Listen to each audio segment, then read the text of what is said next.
Hi YouTube, it's Diane. I'm going to do my other video I talked about.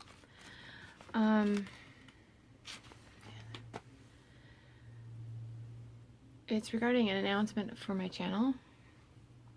I need to take some time away from FlossTube. I'm going to step back from making FlossTube videos. And nothing bad has happened. Okay? It's just I have been working on a WIP and yeah.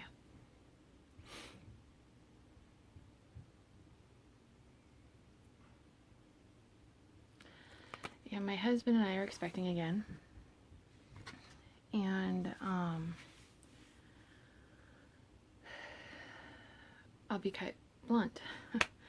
If you have an issue with that, got another video. Because I will close comments if I need to. Quite frankly, as a mom of a large family, I've heard a number of comments through the years. And people say stupid things. It's the truth.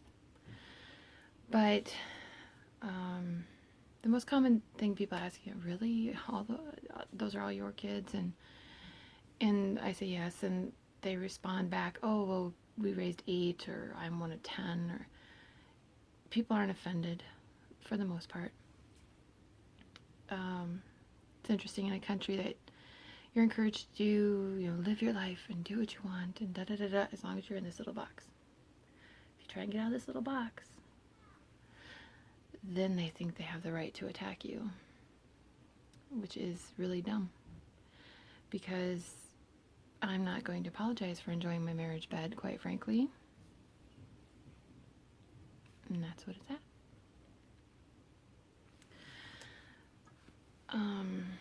The rudest question I've ever been asked. I couldn't believe it. This person asked me this question. But all by the same father.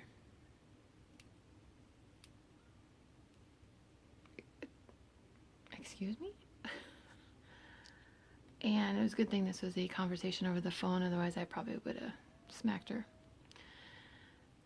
But, I don't walk around grocery stores and go up to people who are obviously of childbearing years and say, get to it. I don't do that. But I don't understand why people think they can comment on our family size. I don't understand that. And we pay our own bills. The vehicles we own we have a 2040 350 15-passenger van. The V10 engine that they don't make anymore. And yeah, she's showing her age. Minnesota, we use a lot of snow or salt and stuff during the snow season, so she's showing her age. 2001 GMC Suburban and 2010 Mercury Milan.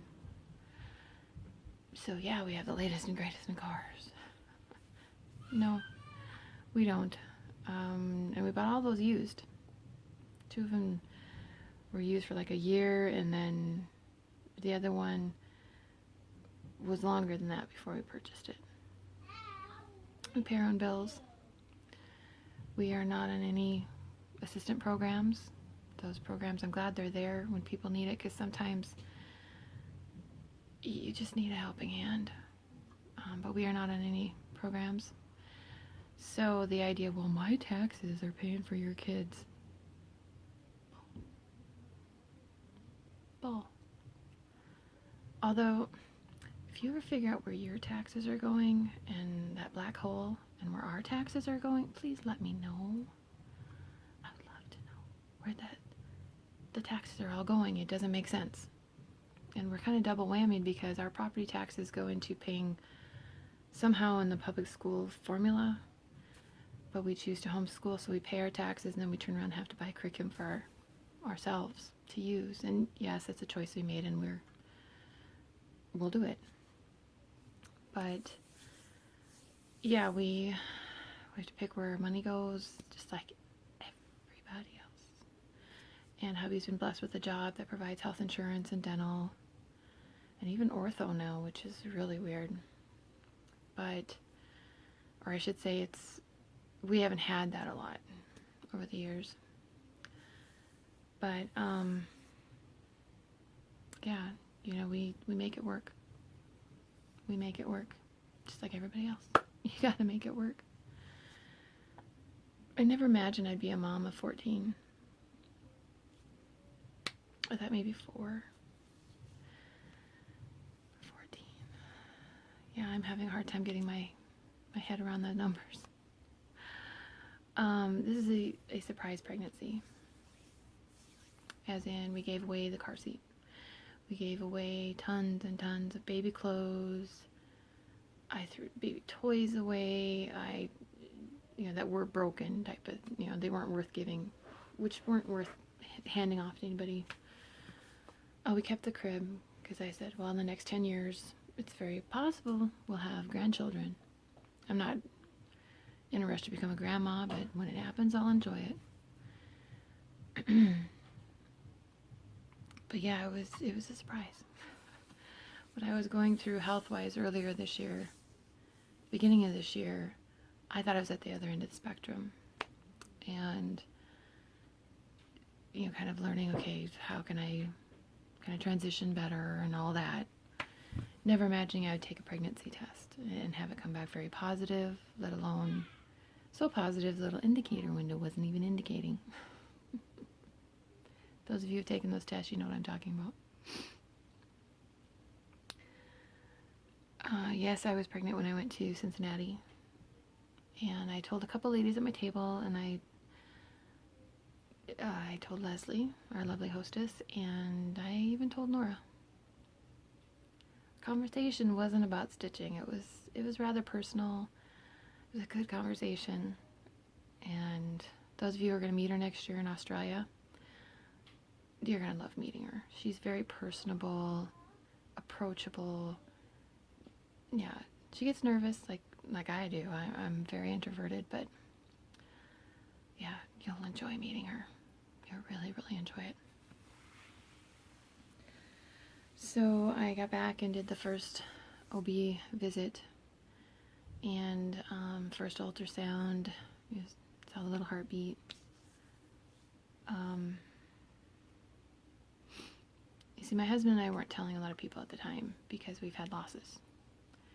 And I've had ultrasounds where there was baby and there was no heartbeat. So seeing the little heartbeat on that ultrasound was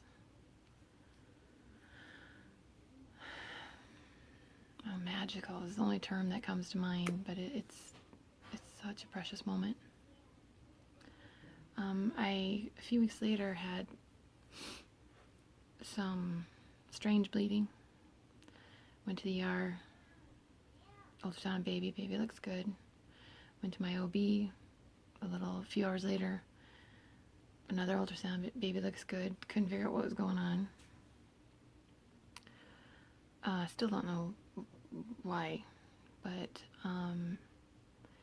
in one of my follow-ups, the doctor did another ultrasound, so this little one's going to have more pictures before birth than any of my others.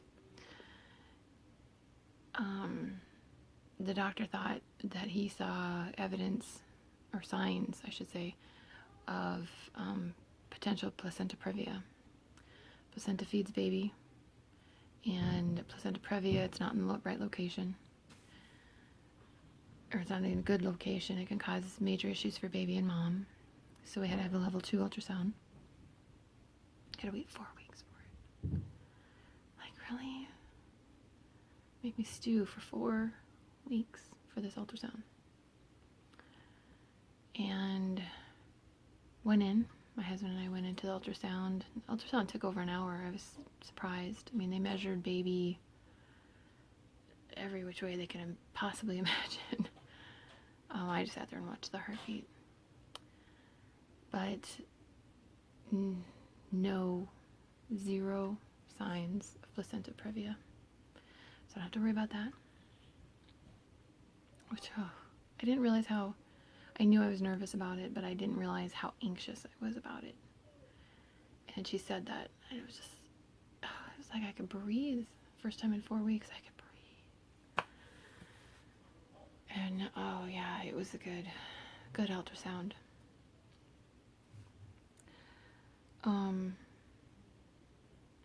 They did discover on the ultrasound that it looks like baby has a clubfoot. And I joined a couple of groups on Facebook. Just give me a moment.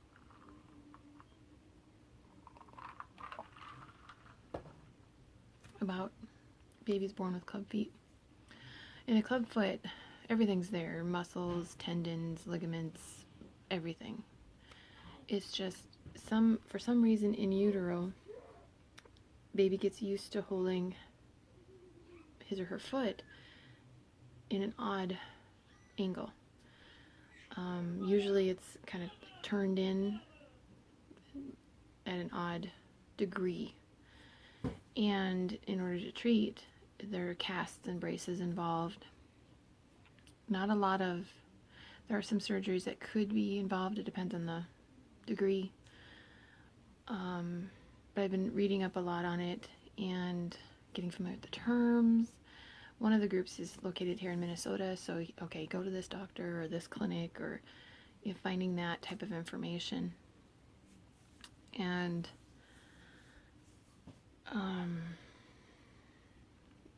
the majority of baby with club feet or club foot, this little baby only has one, but most babies with a club foot are perfect. Just they're used to holding their foot in the wrong angle for some reason.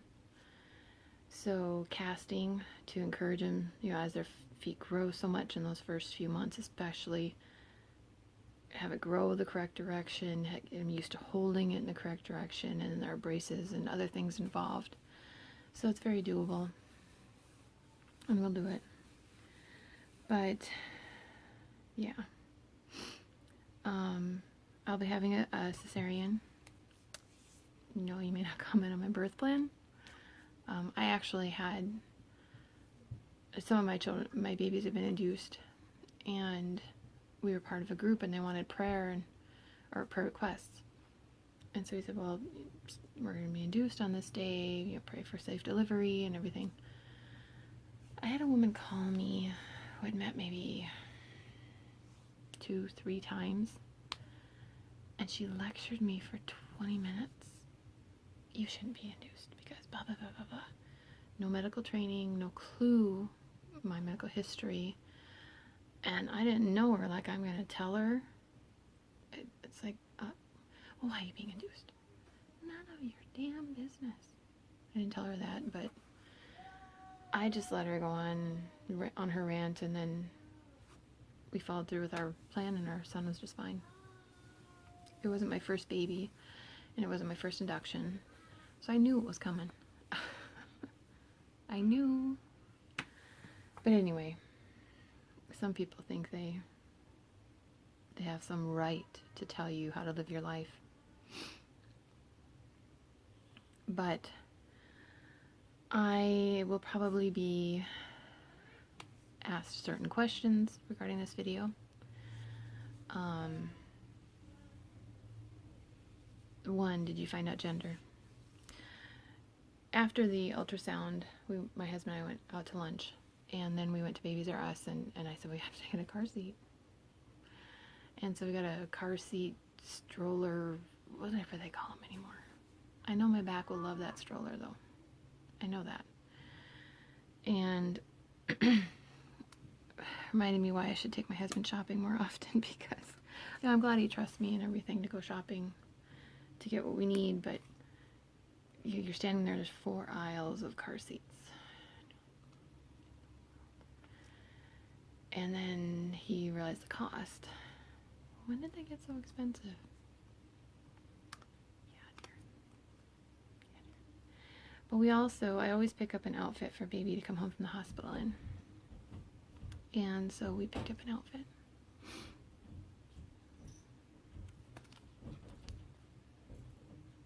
And so yes, we're having another little boy.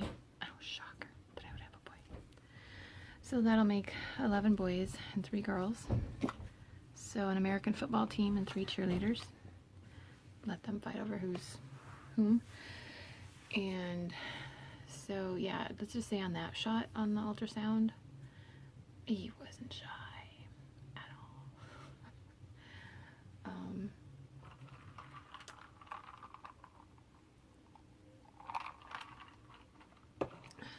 But I thought I'd show a few things I've made for baby. Now this I actually made for our last little guy. It's a quilt.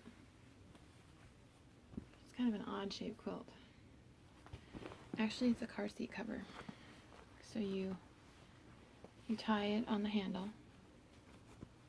And with this split here, you can peek on baby. So it holds it up away from baby's face, and you can peek on baby. And you can flip this up, baby in and out. And I made this with our last little guy, so it's all washed, ready to go. And here's the front. And so that would go where baby's feet are. This would go where baby's head.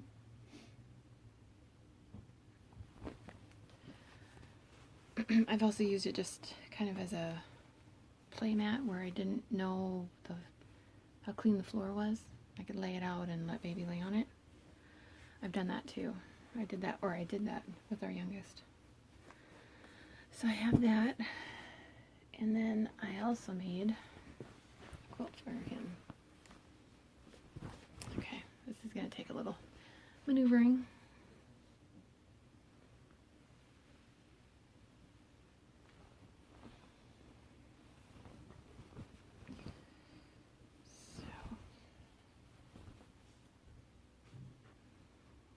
That's the quilt I made. And you can see I had it long arm quilted, and here's the quilting. I think they did a really good job. Oh, and the design. The quilting design is mod dots, M-O-D dots, which I thought was really weird considering my channel name. And my husband said, mod dots, like mondot? Yeah. So I thought that was kind of interesting. Oh, and I had Minky put on the back. So nice and soft. I have to do the binding. Although I gotta have the energy to do the binding, but that's okay. I also made some receiving blankets, self-binding receiving blankets. These are following the tutorial from Missouri Star Quilt Company. They have a YouTube channel. Self-binding receiving blankets. This is my favorite one with the dinosaurs. But that was so cute. These are a really nice size.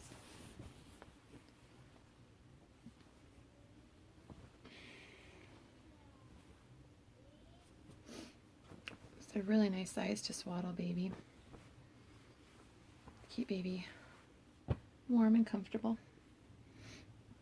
And I made this one. They have a newer, Missouri Star has a newer tutorial, kind of an updated version. Those are made out of flannel from Joann's. I love their snuggle flannel. They wash and wear so well. And then this is all Minky. It's a little smaller. That's the back. So my sewing machine really has a love-hate relationship with this stuff. So, but it worked. I made it work. And then our quilt shop has these little kits. So I made a little elephant blanket. White on the back. These are a nice size, especially when baby's walking around and wants to carry something. Carry a blankie. Nice size. But because we've given away so many baby clothes, Carter's had a sale. I love Carter's. I love their clothes. Every once in a while they have a dud, but I love that they wash and wear through several children.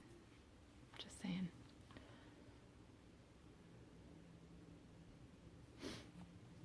So they had a sale. I had to go and check them out.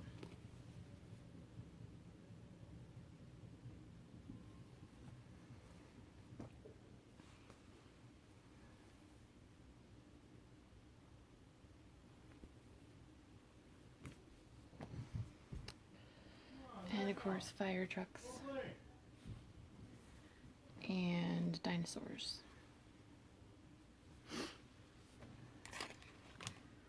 And then just some solid long sleeve ones. And some short sleeve ones. Captain Adorable. And some more long sleeve. I've been reading, if baby does have a club foot and needs casts and stuff, you know, what do you put him in for clothing? And a lot of ladies said the onesies, and so I got the onesies. Some in newborn, some in 3-month. But I also picked this up at my L&S. This would be really cute to make for him. And I got this fabric. It is 28 count Jobelin. It's called China Pearl. It's not, so I wanted a neutral, but I didn't want it to be ivory or antique white. And this one has kind of a hint of kind of a green gray hint to it. I think it'll look really nice with these colors. Most of these colors are DMC, so I think it'll look really nice. But I gotta start stitching on that sometime.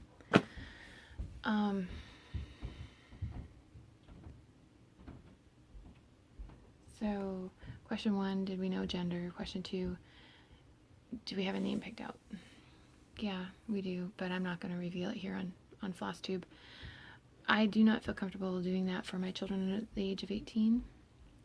My children over the age of 18, if they give me permission, I will, because I asked Josh before I shared his name, and he said yes. So my others haven't specified, so I'm going to honor their privacy. But so we do have a name. Due date.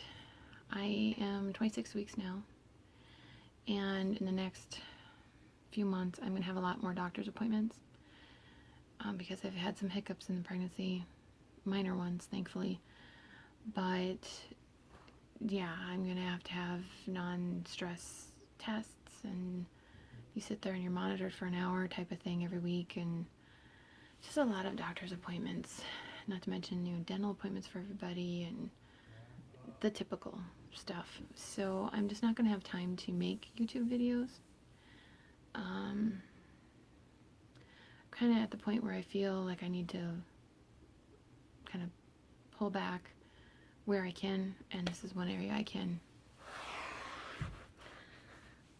So then I can just, you know, relax and enjoy. I will do a video regarding the patterns, drawing names for the patterns that I showed in my last video, but other than that, it would be very, very, very hit or miss. And realistically, my last little guy didn't let me stitch for 6 months after he was born. His fussy time was during my stitching time, and the only person to calm him down was Mom. And so it is very realistic that I might not be able to stitch for a while. So that's okay. It's okay. It won't be forever. And so realistically, I wouldn't be able to do regular videos until next May, June timeframe. Even start thinking about it. So I'll miss making them, but I definitely will be watching them. So let's see some other questions I might get. Hey, elsewhere in the house. 2 questions that I might get. Sorry. Anyway, I would probably be asked the question, what can you guys do? Number 1, make your videos, please, please, please, please. Especially when I'm in the hospital. I mean, there's only so much Food Network, Cupcake Word. I like Cutthroat Kitchen, but you know, there's enough of it. What is that? HGTV or whatever that channel is that you can take, and they always tell you when you go in the hospital, rest, rest, rest, and they come in every 10 minutes. It's not the people looking for your vitals, it's, do you want a newspaper, do you want a snack, do you want juice, oh, I just thought I'd stop by and see how everything's going. maybe if I could actually sleep. But, yeah, when our youngest daughter was born, she was born cesarean, and she was born on a Tuesday morning, and Friday morning I left. Oh, you can stay another day. I was crying, and the nurse was freaking out, and she's like, oh, you should stay another day. You should. I just told her, I said, you guys haven't let me sleep. She said, what do you mean? Well, at night, they were in there every 10 minutes.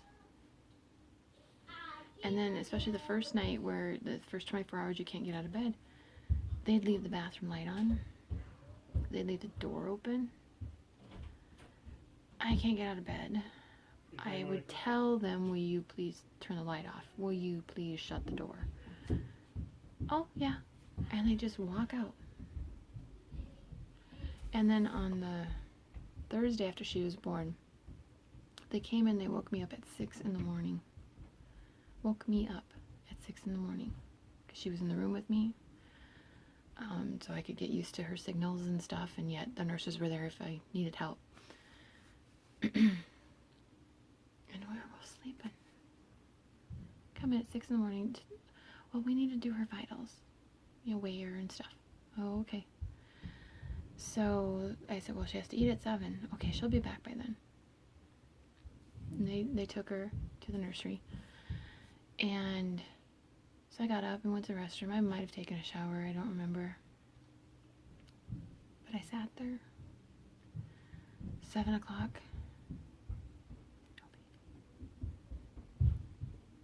Okay. 7:30. At just about 8 o'clock, I went out of my room, and I'm like, where's my daughter? Oh, well, we're just doing her vitals. So their policy at the time was to take all the babies from all the rooms. They had 8 rooms at the time. And so all 8 babies, they brought into nursery. And then any babies who were going home that day, which our daughter was not, because I knew I was staying one more night. They do those babies first, the ones who are going home. And then they do them in numerical room order, and my room was number 7. And I'm sitting there going, you gotta be kidding me. Whoever came up with that idea was stupid. Because you take 2 babies, there were only 2 nurses in the nursery, and they couldn't leave other babies in there, so they were relying on the nurses that were there for the moms to take the babies back to their rooms, and they have their own work to do. And so then instead of going to the room, 2 of the rooms that those babies are going home today, Mama said that, take those to the nursery, do what you need to do. This was not bath, this was just weighing and all that stuff. Do what you need to do. Take them back to their room. You go to the next 2 rooms.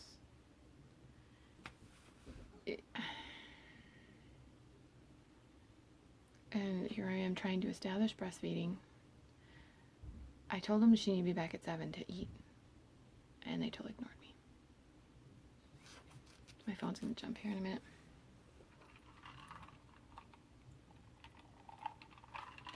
And that night I'd have a nurse come in. Oh, we need to wake me up. We need to take your vitals, your blood pressure and all that.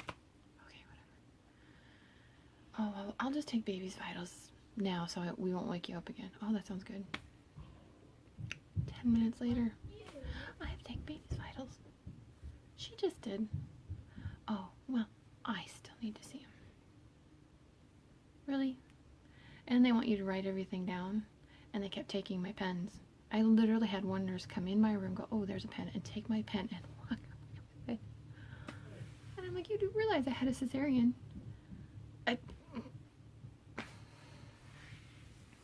Just so wonky. So needless to say, that review of that stay was not their best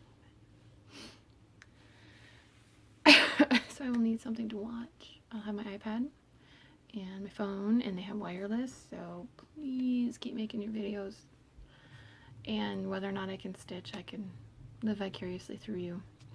I am going to stitch, you know, between now and then and baby's birth as much as I can, as much as I have energy to do and time and all that. But yeah, please keep making your videos. That's the number one thing I ask you to do. Number two, what can you do?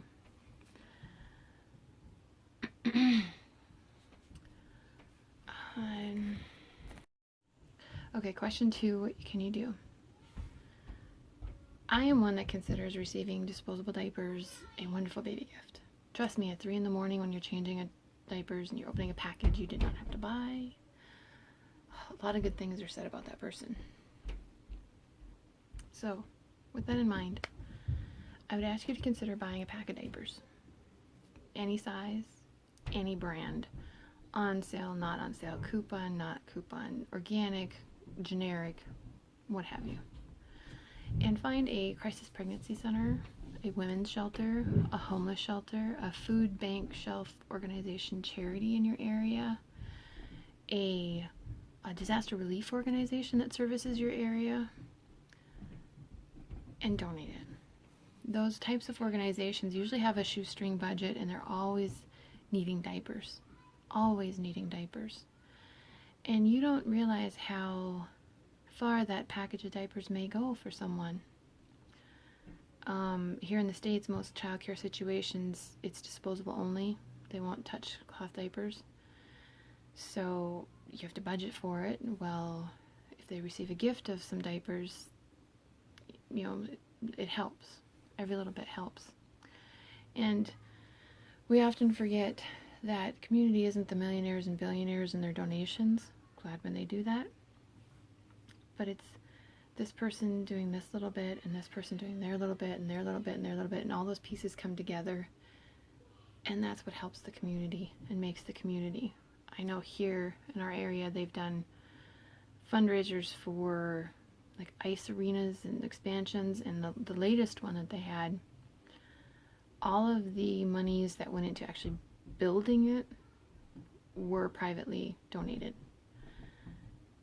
They did have to go to the city to get, you know, access to roads and that kind of thing, but the main money was all private. Which personally I think that's what sports stadiums should do, but then you have an ugly monstrosity for the Vikings. Anyway.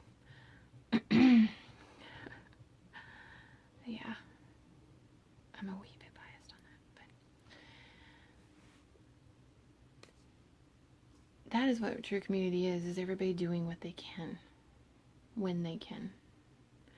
So I would consider it a wonderful baby gift to know that you were, you know, plugging into your community, even in just one pack of diapers. You think, oh, it's not a big deal. It can be a big deal. And you may find an organization where you may want to volunteer more. You never know how it can impact you too. But I would consider that a wonderful baby gift. But so those are two things. One, keep making your videos if you make videos. If you do not make videos, please keep watching and encouraging those who make videos to continue, because that's what makes this community. The people who make videos, those who watch and encourage, coming together. And secondly, diapers. Consider donating diapers to an organization in your area, community in your area. There are organizations that are always interested in donations of diapers to their organization, and just consider it.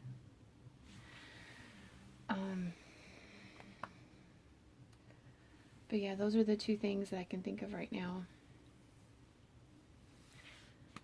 But I think that's all I was going to say. I showed what I had made for baby and some of the stuff I bought for him. And